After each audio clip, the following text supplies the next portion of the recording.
ଆସିବେ ସ୍କୁଲକୁ ଆସିବା ସମୟରେ ସ୍କୁଲରୁ ଫେରିବା ସମୟରେ ମଣ୍ଡିଆଟି କାହିଁକି ଗୁରୁଜନ ମାନଙ୍କୁ ମରାଯାଏ ହୁଏତ ମୁଁ କହିଥିଲେ ସେମାନେ ବୁଝିନଥାନ୍ତେ। ଧନ୍ୟବାଦ ଦେବି ଏଇ ମନ୍ଦିରକୁ ଯୋଉଟାକି ସେ ମୋ ପିଲାମାନଙ୍କୁ ଶିଖେଇଛନ୍ତି, ଯୋଉଟାକି ଆମର କାମକୁ ସହଜ କରିଦେଇଛନ୍ତି। ଆମେ ବହୁତ କାମ କରୁଛେ, ପିଲାଟେ ଖାଇବା କ'ଣ ହୁଏତ ସେମାନେ ଆମ କଥାକୁ ଯେତିକି ଗ୍ରହଣ ନ କରିଥାନ୍ତେ। କଥାରେ ଅଛି ମା ମାନେ ସବୁ କରନ୍ତି, ମା ମାନଙ୍କ ବିନା ସଂସାର ଅନ୍ଧାର। ଆଗଥର ମଧ୍ୟ କହିଥିଲି ମା ଯଦି ଅନ୍ଧାର ହେଇଯାଏ ସଂସାର ଅନ୍ଧାର ହେଇଯାଏ।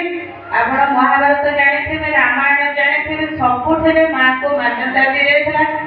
ମା କରିବାଟା ସବୁବେଳେ ଉଦ୍ଦେଶ୍ୟ ଭଲ ଥାଏ। କୈକେୟୀ ରାମକୁ ବନବାସ ପଠେଇଦେଲେ କିନ୍ତୁ ତାଙ୍କର ଉଦ୍ଦେଶ୍ୟ ଖରାପ ନଥିଲା। ଦୁନିଆ ତାଙ୍କୁ ଖରାପ ବୁଝିଲେ ମଧ୍ୟ ଭଗବାନ ରାମ ଜାଣିଥିଲେ କୈକେୟୀ କାହିଁକି ତାଙ୍କୁ ବନବାସ ପଠେଇଥିଲେ। ସେମିତି ଆମ ପିଲାମାନଙ୍କୁ ଆମେ ସବୁବେଳେ ଶିଖେଇବା, ଭଲ ଜିନିଷ ଶିଖେଇବା, ଖରାପ ଜିନିଷ